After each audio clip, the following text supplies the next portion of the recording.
What's up, everybody? Hey, I want to welcome you guys to my live stream. You guys can go follow me on all social medias, Photoman316 on Instagram, Snapchat, and subscribe to my YouTube channel. Help me reach 1,000 subscribers so that I can do this huge giveaway. I don't know exactly what I'm going to give away just yet. But tonight, guys, I'm going to be interviewing SMO. So make sure if you guys haven't checked out his music yet, you guys should go type in on YouTube SMO, and you guys can it'll pull up a whole bunch of his music videos that he's done. His most recent one, I believe, is the one he's done with Dusty Lee.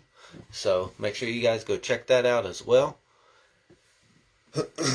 So I'm hoping that you guys can hear me just fine. I had to switch over to my headphones to cut some of that echo out, but I just wanted to say thank you guys so much for all your support, and I hope that you guys keep on supporting me, and I'll keep on supporting you, and just keep on sharing, comment, like, do everything. Like I said, thank you so much for everything. So I'm going to share this live stream real quick. Just gonna wait. There he is. Let's see how I can do this. So I'm bringing SMO to the camera. Here we go. I'm gonna share this live stream. What's going on, man? What's good, fam? Oh, not much. Can you hear me all right? Yeah, I can hear you great. Okay, awesome. Yeah, I switched over to the headphones since I was having that echo. Hey, man, it's a learning process. You know what I'm saying? Man, I hear that. I went out today. I went to Best Buy. I bought me a new mic and everything, and it was just I bought the mic, and then I was like I was gonna use my camera as my main like webcam, and then Right. come to find out I got to spend another $150 on that little process. Yeah, So man. There's a lot of toys out here that you can get to make your interviews a lot easier and a lot more rewarding on the back end. So, yeah, yeah, I know all about that. man, it's crazy. Man, it's been a dream come true trying to, wanting to interview you. I've heard your music from, you know, back in 2000, what is it, 2003, I believe, or 2004. That's about when everything Yeah, first started coming out. You know what I'm saying? But yeah, that would have been like my first album, my yeah, first mixtape. yeah. It was crazy. I was just like, man, it's nuts. And I was watching your most recent interview, and I like that, man. Yeah, So that's my boy Action. He's from here in Murfreesboro, Tennessee. He's a really talented videographer, good friend of mine, and a local legend, local talent. So when he hit me up and he was like, "Yo, I'd really like to get you on my little YouTube interviews," I was like, "Man, say less. Let's do it." right, man. So um, with you doing music and all, I know that we talked before, and you said you weren't really focusing on touring. What are you uh, are you still doing? Are you still gonna be making music then? Oh yeah, I'll be making music probably till the day I die, as long as I got something to say. You know what I'm I hear saying? you. As Yeah, long as I've got either an opinion or a life lesson that I want to share, as long as there's still smo in my heart, I'll probably always make music. awesome. So have you ever had any like embarrassing moments on set of like a music video? Embarrassing moments on set of a music video. Let me think. There's got to be some good ones. Oh yes, that's a good one. Uh, we were filming the music video for Rebel Road, and I don't know if you've seen that video, but it's basically three different versions of me that they have loaded in the back of these 18 wheelers. It's like the mind, body, and soul. And I'm also like, there's a version of me that's driving each truck to the general destination. And when we get there, I get out of the 18 wheeler, come around the back and open the door, and then reveal either the mind, body, and soul of SMO coming out. And I think it was the body of SMO, which the back of that 18 wheeler was like a gym. It was like, it was kind of like a 50 Cent's video where he was being examined by doctors and working out and everything. But whenever I opened the back door and I came out of the back of the 18 wheeler, they had me step out onto a tower of these milk crates, you know, like old record crates, you know what I'm saying? And they had piled them up, about 3 or 4 of them tall. And when I stepped out of the back of that 18 wheeler, my foot hit that first one and they all went out from under me and I fell straight back. Like while and it was being filmed and there was a whole crew, and I mean, I ate shit from the, you know, the top of the floor of an 18 wheeler trailer. That was pretty embarrassing. That was a rough one. But there's been a lot, you know, there's been a lot of stuff, a lot of music videos, a lot of dumb shit happens during videos, but embarrassing, that's one of them. I'm pretty sure I've got like, you know, a load of mud in my mouth. I know I ate shit at shooting an episode of our old YouTube show that we had out, and I've ate a lot of mud. But there hasn't really been anything too like embarrassing that I couldn't recover from. I hear you. Yeah. So, do you sing in the shower? Do I sing in the shower? I actually write in the shower. For a long time, that was like, I like to shower in the morning and in the evening. For some reason, I really love a good shower. And it got to the point where I was writing so many lyrics whenever I would first wake up, and because I would go directly in the shower, that I had to get some of those washable markers and keep them. You know, it's like when your kids go and take a bath, they could sit there and draw on the shower wall and shit. Well, I had those for writing lyrics. So I'd be in there taking a shower. It would hit me. I grab a pen, one of the markers, write it on the wall, finish taking the shower, get out, grab my phone, take a picture of the wall, and then later write the lyrics down. So, yeah, I definitely sing in the shower. My wife really sings in the shower, and it's very impressive. She likes to do a lot of choir, gospel hymns when she's in the shower. So it's like going to church. I hear you. So, do you and your wife, do you guys have any songs? Have you guys made any songs together? Yeah, we haven't done like a duo together, but she's on a lot of my records and she's a co-writer on a lot of my records, and she's definitely been a feature backup singer. She's about to, if I can talk her into it, maybe tonight, to cut a demo for me on a country song that I got. But she's a phenomenal vocalist and an amazing writer as well. So I'm very blessed to have such a talented wife. Awesome. So, is it when you're on set with Dusty Lee, how was that music video? Man, the shoot with Dusty Lee was probably one of the most fun video shoot experiences that I ever had. And that was the first time I had met Dusty, was whenever he invited me up to his home in Louisville, Kentucky, invited me into his house, introduced me to his family, gave me a room in his house, like let me pretty much adopt his hairless cat while I was there, because his cat, he is the most phenomenal cat, like a hairless sphinx. What was the cat's name? Nebula. Nebulum? Nebula. Yeah, Nebula. Nebby or something like that. This is a brilliant cat.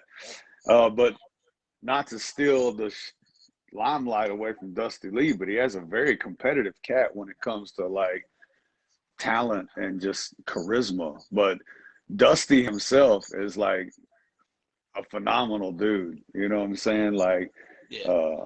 he showed me such a good time. He was very hospitable. He was very respectful. Like, I had my wife with me. She loved Dusty, and it's hard for, she doesn't like a lot of people. So when she liked Dusty, I was like, okay, he's good. If my wife likes you, then you pass. My mom would probably like you, you know, if my wife does. So Yeah. it was shooting the video was even a better experience than just hanging out, because we got to shoot with his homie and see, you know, seeing their relationship and their work ethic together. And, you know, it's like when people come to Tennessee to do a video with me, you're going to meet my videographer. We're going to shoot on my set, you know, and it was the same thing going to Dusty. It was very professional and very rewarding, just in a personal sense. You know, I met a good friend through that project. Awesome. So I noticed that you're vegan. Is it hard for you to step away from eating stuff that's not vegan? Shit, yeah, it's hard. It's the hardest thing that I've ever had to do, you know, like, I mean, but I smoked cigarettes for a big part of my life. You know, I had a drug problem for a big part of my life. If you can step away from addictive things like nicotine and drugs, and you can say no to meat, it's not that hard. Especially, you know, like, the biggest thing about being plant-based is, um, you know, I was not plant-based for 44 years, right? This is the first year that I've been vegan. And you never know how bad you feel Mm-hmm. until you feel good. And once you feel good, you don't want to go back. So I think it was the reward of actually feeling physically, mentally, spiritually like I was healing myself by not consuming just these 6 items. And people look at it like it's a big deal, but it's really not. You just have to be smarter than the problem. You know, it's not hard to drive through wherever your hometown is and see that you live in a food desert. There's no real place to stop and get any actual nourishment. They're going to sell you some shit that's going to take you down the road further to the doctor's office and to the hospital, but they're not going to sell you something that's going to prolong your life or make your quality of life any better. It's just not out there. You know, you may get 1 or 2 places in a big city, but like, you take a small town like what I live in, there's 9 different locations where you can get fried chicken, but there's not maybe 1 place you can get a salad. And even that salad is covered in cheese and meat and ranch. And, you know, at that point, you've murked all the nutrition out of it. So I think, you know, when people ask me about being vegan, and, you know, I've caught a lot of shit for switching plant-based, which is real weird to me, because apparently you can't be country and not eat meat. Oh, wow. That's a real ignorant thing that I'm dealing with on a daily basis. And it's okay to recognize it as ignorance, because I was the same ignorant person before that. There was, you know, a year before, I was still hunting and killing animals myself, on top of going and depending on an industry to industrially grow and murder animals for me just because I like the way they taste. It's a real psychological thing, man. And if you can get on the other side of it, it's like discipline. If you have a problem with discipline, this is a real unique way to help form better discipline for yourself, like self-discipline. Gotcha. But it's hard, man. It's hard. Like, there's not a day goes by that me and my wife are like, whew, I love a pizza. Like just with sausage and pepperoni and chicken and the white sauce and the cheese and all that. You know what I'm saying? But Yeah. if I ate that, I remember that after eating that, I feel like shit. You'd be like, oh God, I shouldn't have ate that much. And like you instantly go into this regret of what you just put into your body. And Yeah. since I switched to plant-based, that regret doesn't exist. I eat something and I feel satiated and I feel good and like I don't feel down. It's a real weird thing, man. I hear you. Yeah, but it's a blessing. Yeah, my buddy, he tried kale for the first time. So, and Yeah, kale's good. yeah, and he's big into eating healthy. Him and his buddies are always at the gym working out, and that's all they do is eat healthy. I'm over here making pizzas. Well, my dad's making pizzas and all that. I'm just like, Yeah, man, it's tough because yeah, the healthy option isn't out there without a little bit of hard work and effort. Every yeah, morning for the past 10 months now, we've drank celery juice. mm, And you want to talk about a full-time job is consuming 24 to 32 ounces of celery juice every morning because that takes oh about wow, 2 to 3 bushels of celery juice through a juicer to make that much celery juice and then drink it every morning. Like mm, every morning, my routine is a 24-ounce glass of lemon water, 24-ounce glass of celery juice. Then I'll have my coffee, and then it's 11 o'clock, 12 o'clock before I really get to eat anything. So it's kind of like a little bit of fasting, especially if we try not to eat late at night before we go to bed. That's where it really gets you. But it's also what you eat. You can eat all the time, but you can't yeah, choose 10 o'clock at night to eat a pint of ice cream. right. That that's when you want to have like an apple or a pear or some strawberries. Start your day off with a pint of ice cream. You'd be better off in your day. Awesome. So a guy named Tony, put in the comments here. He says, "Do you plan on any more shoots or videos with Moonshine Bandits?" Man, I haven't even talked to the bandits, man, in probably 2 years. It's been a couple years. Like I'm really disconnected from most everybody. I'm not really in the scene too much anymore. I'm out here in the middle of Tennessee, outside of the city, so I just kind of stick to myself, do my thing. Uh, got a lot of love for them dudes. Just hadn't talked to them in a while. Ever since COVID, man, Yeah. I'd say there's only been 2 or 3 people that I've really spoke with too since COVID, or that I've had out here to the farm and we sat down and had like a face to face. I gotcha. So, with COVID, with COVID around and everything, has it really affected your music, you making music and everything? Yeah, I'd say it's definitely had a small effect on the production, because we don't go to the studio as much. Hmm. And that's kind of a downer of it. But at the same time, it's also pushed me to hook up all my equipment here at my house and have my own studio again and go back into like where I started, producing my own beats, engineering my own recordings, and being able to mix and master all in house. So I'm kind of thankful for that opportunity to be forced back into my old ways of being able to self-provide my production. So I'm kind of thankful for that reason. Yeah. Um, it opened up the opportunity for me to be more creative again. Awesome. So, do you have any useless talent? Do you have a useless talent that, I mean, so basically, I can't write with my left hand. Uh, I'm trying to think if I have a useless talent. Oh yeah, I can make water drip. I can make a water drip noise. I used to drive my mama crazy with that when we were kids.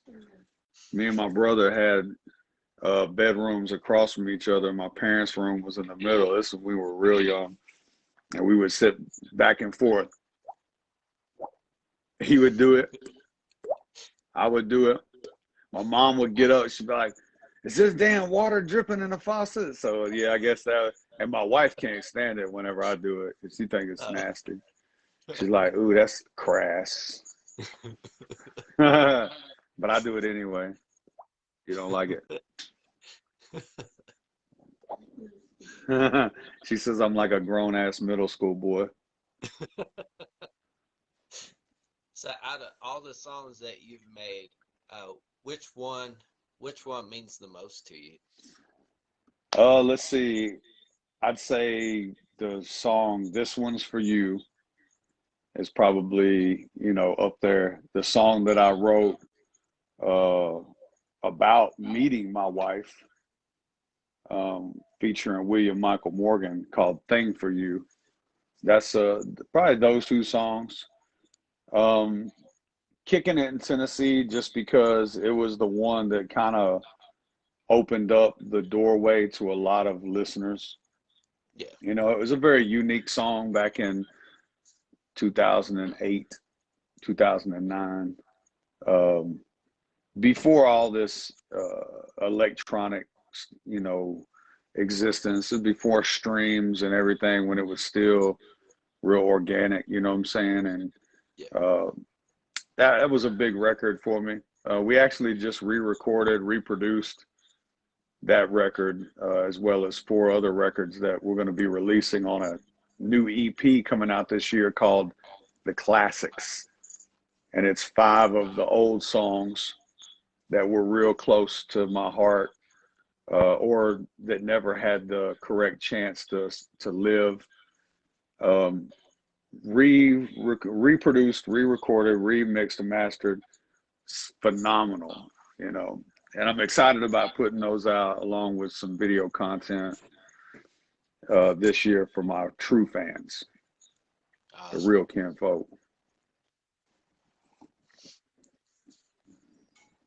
What's some inspirational words that you can give the the younger generation that's just starting out in the music? Um, keep keep your art positive, you know.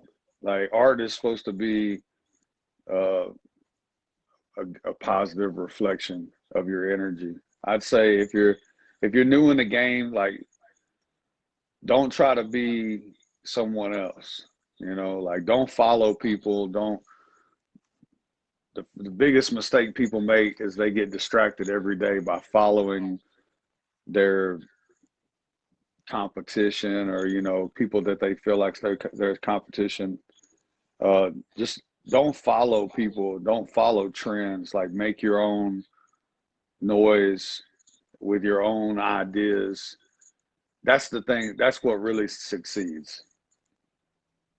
So that, and just try to help as many people as you can out along the way, and make sure that your love overpowers your hate, especially in this industry.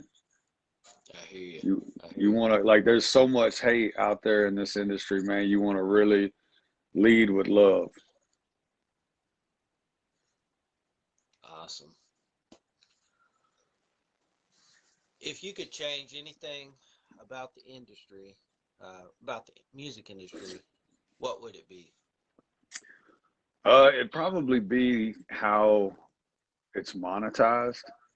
I don't feel like the artist or the musician gets the reward that they deserve in the industry. I think it's the monetization that is kind of screwed up. It's just like any other industry. They made sure that the rich and powerful people in the industry continue to stay rich and powerful, while the little guy that makes it all possible stays the little guy. you know, and there's ways around it, you know, we found ways around it, but I think overall as a vast problem is like uneducation on the industry. A lot of, you know, the industry is wide open. Anybody can record, can write some rhyming words, buy the equipment, record the song, upload it to YouTube, and start collecting money on it, you know. And they didn't really get much of the music industry education in doing that. You know, it's like it's like, here's a good example. It's like you wake up tomorrow and you go and buy a white jacket and a knife, and you're like, fuck it, I'm gonna be a surgeon. It's like, well, you skipped a couple of classes on how to cut someone open without killing everybody, and you just go around murdering, and you're like, nah, I'm really a doctor. So it's kind of like the same thing. It's like, you know, it doesn't hurt to to learn to crawl before you walk in this industry, because it does determine in the long run how far you will go. I gotcha. I hear that.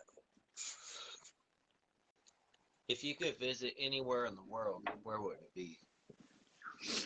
Fiji, anywhere in the world, and Yeah, yeah, I go to Fiji. I hear the water is blue. nice. They probably got like they probably got like a lot of like healthier. It's probably more healthier out there, cleaner probably. Yeah, I'd just like to find myself on a good deserted island that has a lot of fruits and vegetables and, you know, maybe a rice field. I don't need a lot to make me happy, you know. Yeah, Yeah, somewhere tropical. I like warm weather. I like the water. If it's a resort type thing, I like to scuba dive. So, you know, somewhere where I could enjoy being in the water, on the water, and being secluded. I like seclusion. awesome. If you if you could win, if you won the lottery, what would you do with the money? Um, how much money are we talking about?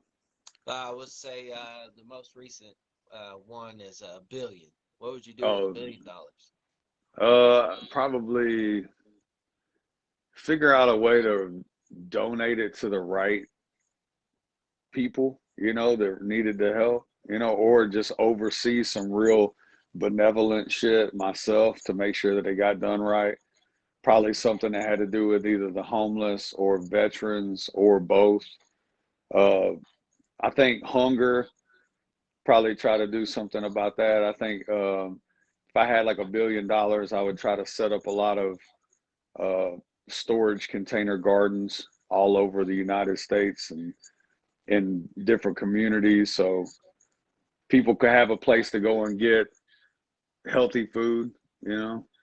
Yeah, I think hunger is something I'd try to tackle. I don't know if 1 billion would be enough, but it would be a way to start. I hear you. But I don't need no money, so I I hear you. don't need it. I wouldn't even like $1 billion. I'd be like, I'm gonna need to keep, like, I don't know. I'd calculate what my bills were for the next, see, I turn 45 next week, so probably the next 40 years, maybe 50 years. What's my bills? All right, let me get that much money, and then let's go do something real cool with the rest of it. I hear you. Who is your superhero alter ego? Let's see. I'd say probably, when you say superhero, what do you mean? Would it be a superhero in my mind, or is it like a legitimate DC Marvel comic superhero? Superhero in your mind. Man, superhero in my mind, Moses. Yeah, I think Moses is pretty dope, dude, and he has some pretty superpowers with God's help. You know what I'm saying? Oh He's yeah, got a good hero story, so we'll go with Moses. awesome. Yeah, because I What is don't the like first? Oh, superheroes. go ahead. I don't really. I'd say it would have to be somebody that I believed in. and I don't really believe in superheroes, so I that's hear why you. we're gonna go with that. I got you. I like it. I like it. What is your first album you ever owned, and how did you acquire it? Let's see. First album was Hank Williams Jr. Born to Boogie, and I want to say my dad gave it to me for a birthday gift. But that was like my first cassette tape that I owned. Nice. Yeah, classic. Do you still listen to cassette tapes? I have some, and I have a tape player like here in the studio, but Hmm. I try not to play them too much. Like, there's no reason to. It's just gonna wear the tape down and take the life away from it. But I hear you. I like vinyl. I need to get a new. I was just thinking this morning. I need to get a new needle for my record player. Oh, nice. Awesome. What are three things you look for when you see an artist play live? Um, if they're really singing, Hmm. that's the first thing. I want to know, are you rap? If we're talking about rap, like, are you rapping on top of your rap, or are you rapping on top of the instrumental? Is it an instrumental, or do you have a band? And then I think, like, showmanship, when it comes to live, does the artist really own the stage? You can tell if an artist is comfortable on stage. You can usually see it in their eyes. Um, I love being on stage, so I know what being on stage and being comfortable is like. It's like an outer body experience. But those are the three things I'd say is most important. Like, are they really singing? Are they lip syncing? Are they like going on top of their tracks? Yeah. Is it just a digital instrumental, or did you put forth an effort to at least have a drummer and a guitar player? And then the third thing, do you even belong on stage? Or did a yes man tell you you were a good artist? I hear you. Out of I don't know, out of all the artists that you've worked with, who would you say uh that you liked working with the most? Let's see. As far as who I've worked with, there's been a lot that I worked with. Uh, I really enjoy working with Everlast, even though the record that we worked on, we never put it out. I learned a lot in that process of working with him. Um, it was in my early years of my career that I really enjoyed working with and working for Haystack. I Okay. learned a whole lot working with him. I guess it's really based off of the education that I got from those artists, because an artist is going to be an artist while he's being an artist. But what they're willing to teach you and the game that they're willing to share with you is what's Hmm. real important. I hear you. Uh, what famous musicians do you admire? Let's see, like recent or old? Let's go with old. Let's see, old, we'll say Jerry Reed was probably my favorite older artist. And let's see, recent, man, it's tough. There's really no new artist that I care for. Um, who's a new artist I listen to? I listen to a lot of weird music. Um, and I listen to a lot of classic rock, so listen to a lot of classic stuff. Uh, I like uh, I like from today. Yellow Wolf and Caskey put out a new record and a new video. That shit was hot. Uh, Nice. I like both of those dudes. I've liked Caskey for a long time. If you've never checked out his older stuff, Go listen to Words. It's one of the dopest songs ever. And then I'm a big supporter of whatever Yellow Wolf's got going on because it's usually top shelf. Awesome. So, have you made any TV appearances? Yeah, we had appearance on Bar Rescue, and then of course had the Big SMO TV show, and then there's been a couple of other I think they're more like online networks that I did some stuff with. Rated Red.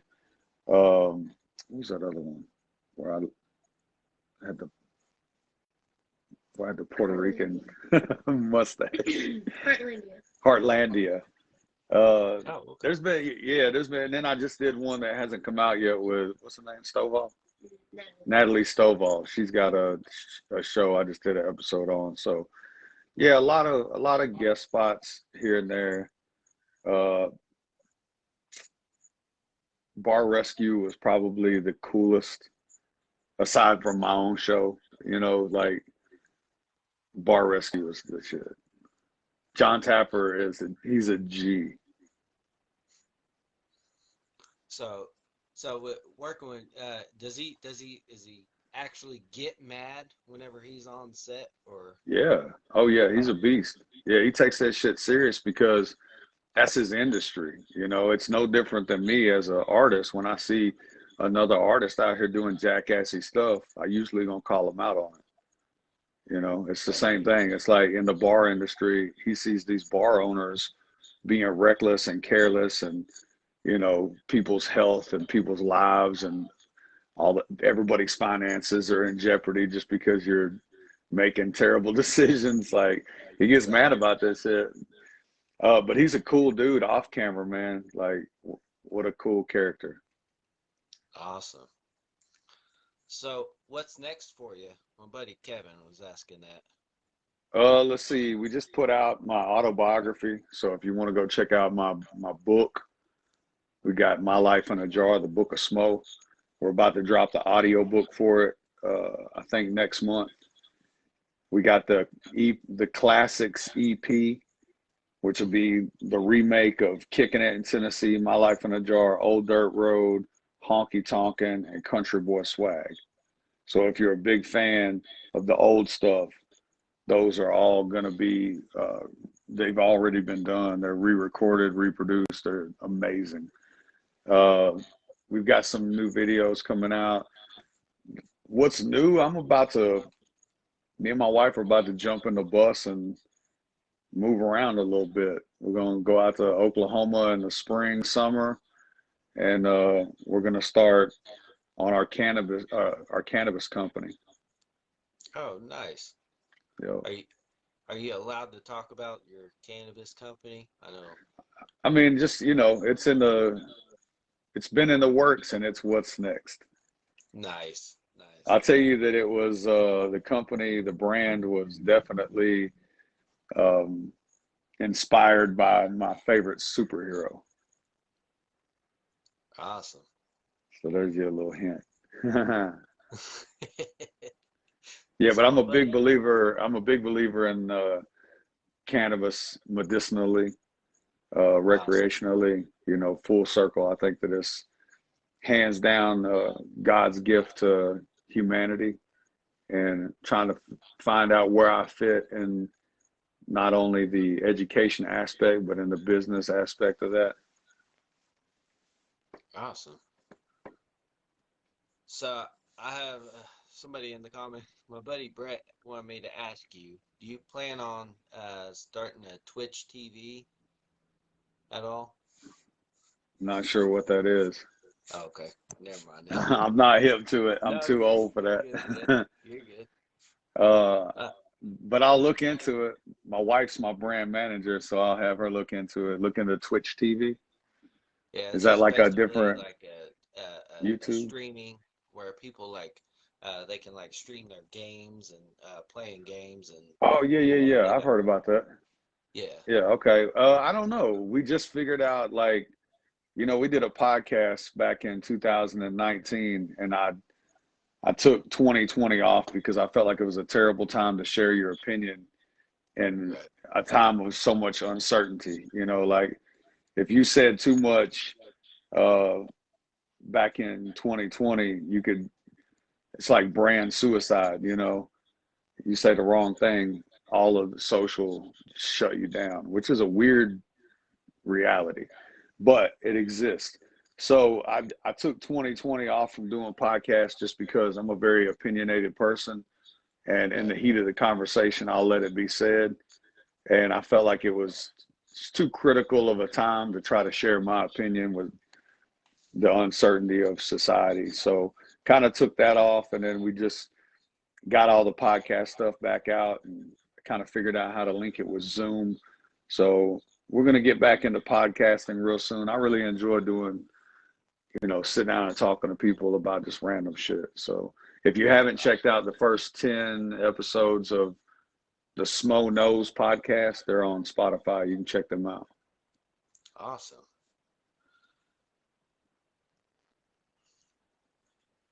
Whoa. What's the most trouble you ever been in? The most trouble? Shit. I've been in a lot of trouble. Uh, we'll go to the first time I was really in trouble. I got arrested when I was 14 for manufacturing, processing, and transporting illegal bombs, blowing up federal and private property. That was a tough one. I got you. So that was real trouble. I had to pay for a Pepsi machine Oh no. and 18 mailboxes. Oh, there you go. I'm sure that was probably a little expensive. My parents weren't happy. Oh yeah. Yeah. Probably got At the four, bill, like, yeah, at 14, I ain't had no money. And yeah, not enough to matter. So I yeah, hear my you. parents caught the bill on that. I'm still paying that one back. So Larry says it would be great to hear a remake of Hick Life with Jeff and Jackie. Oh, okay, I got you. Well, you know what? It's ironic that he said that because me and Mr. Sneed was just talking about doing the remake of that song. But it probably won't have those guys on it. I got you. But a remake of that song would be nice because that was one of the songs that really kicked off country rap. You know what I'm saying? As an energy. I think I had already kind of had a spin on it as an entity, but as a collective energy, I think Hick Life was the first time that really ever came full front for, fans to get a hold of because it was like a YouTube release. Awesome. I hear you. So yeah, you might get that remake by me and Mr. Sneed. Sweet. How do you think life would be without music? Um, Less distracting because music uh, definitely distracts me. Thankful for it because I need it uh, Yeah. most every day. I don't think I've had a day without it.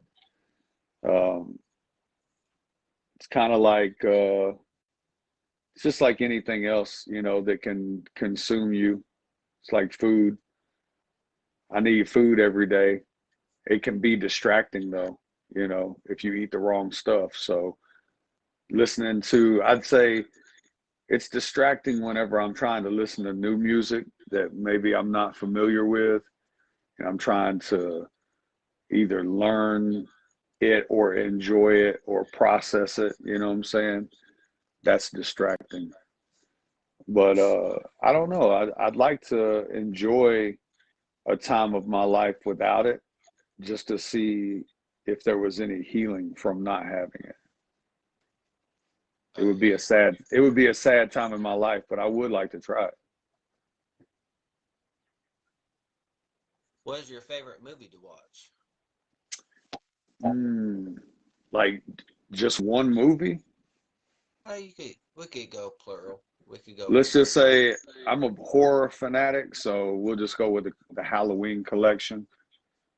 That's a tried and true good story. Lots of different chapters and parts that you could jump around. So I like the I like the old John Carpenter part one and two, but I really like the Rob Zombie one and two. So really, we could just have one and two of the old and one and two of the new, and I'd be happy with that. Awesome. So whenever you're out and about walking around, do people recognize you? Unless I got on my disguise, yeah. I got you. Sometimes I wear a disguise. There you go. I'm just joking. I don't wear a disguise. Oh man, I can't hide who I am under a Corona mask. It never fails everywhere I go, which is a blessing. You know what I'm saying? It's a blessing and a curse, but a blessing nonetheless for people to even give a shit who you are, much less to Right. recognize you and say something to you. It's it has its moments. I hear you. Uh, what's your favorite food to eat? Let's see now. I think hummus. I think hummus has been my go-to now because it's quick and easy. It's always there. If I run out of the store bought, I can cook some garbanzo beans, a little bit of olive oil, some garlic, whip up my own. Uh, it's very filling. It's delicious. Doesn't hurt my stomach. I like hummus and carrots. Does it taste weird? No, not No. if you. I mean, tastes like bean dip. Oh, okay. Yeah, it's just like bean dip, sort of. Hmm. Yeah, I've never tried it. I'll have to try it sometime. Yeah, get you some good hummus, man, or get look up a recipe and make some. Okay. You know a good recipe? Yeah, if you get on YouTube and look up avant-garde vegan, it's a dude named Gaz, and he does some really good vegan recipes, but he's got a really good hummus recipe. Awesome. I'll have to check them out. Yeah, Do you use your YouTube a lot? I mean, to not really. I hear I you. mean, it's there, and people go and listen to my music on there and watch my videos, but I don't really mess with it too much. I don't like. I'm not one to go back and look at views or comments. You know, just put it out there and what people think. It is what it is. I I don't hear you. release. I don't release content to get feedback. I release content to entertain. So put it out there. You can chew it up and spit it out or swallow it. It's up to you. I I think hear going you. back and investing too much time into like the back end of your YouTube, it can be a little distracting from the finish, you know, from the goal. Hmm. But if you're depending on your YouTube monetization in order to grow your brand and in order to get to make money, then I think Yeah, that it's important that you really focus on your YouTube. But I hear you. it's not where I spend my time. I'm actually spending less time engaged in social media and just more time in the now. I hear you. Yeah. My buddy Kevin says, please do more TV.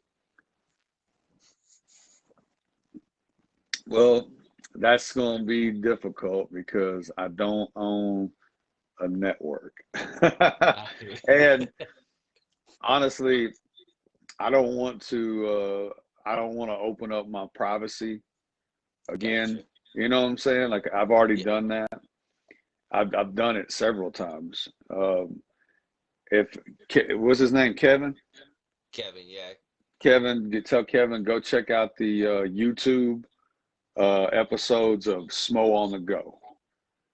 That's the latest 10 episodes that we put out that me and my wife did. So awesome. we were doing some more episodic stuff like that, but like I said, trying to be less involved with like creating content to share with society and more or less just being in the moment and enjoying it for myself and for us, trying to be more energy and less matter.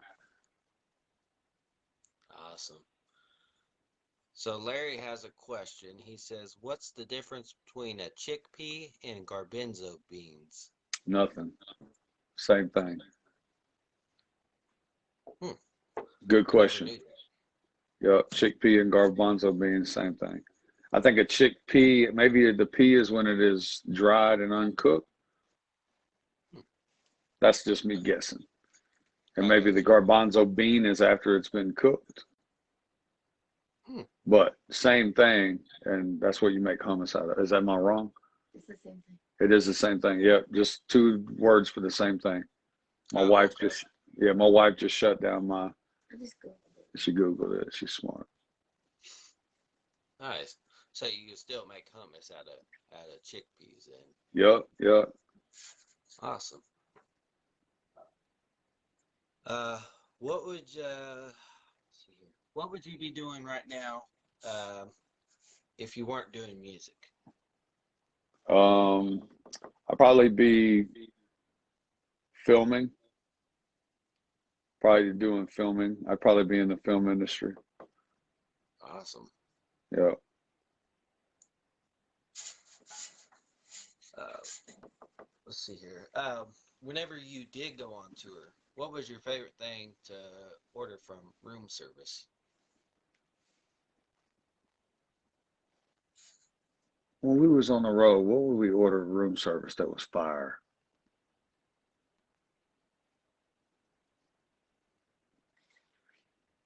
We ordered some desserts.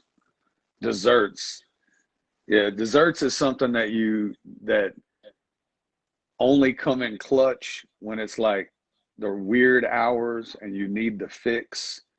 So like any kind of room service dessert. I ain't really stay in too many places that offer room service. We would go to the gas station before we would come back to the hotel and rack up on whatever shit they had. So really I would have to bend the question from what was my favorite room service to what was my favorite late night truck stop snack to get, which would be combos. Oh yeah. Yeah, combos. I love What combos. what flavor of combos? The pizza, pepperoni pizza. Can't eat them Oh, now, okay. but I miss combos. Yeah. Yeah, that's one that I miss for sure. You can't really get anything at a gas station that's vegan. There's a couple of truck stops that's got like a chickpea uh, curry wrap, like a Love's. I think they have a chickpea curry wrap, and there's some other weird ass vegan snack, but there's not a lot of good stuff. I hear you. So Kevin wants to know, when did you get into music? Oh shit, I've been into music my whole life.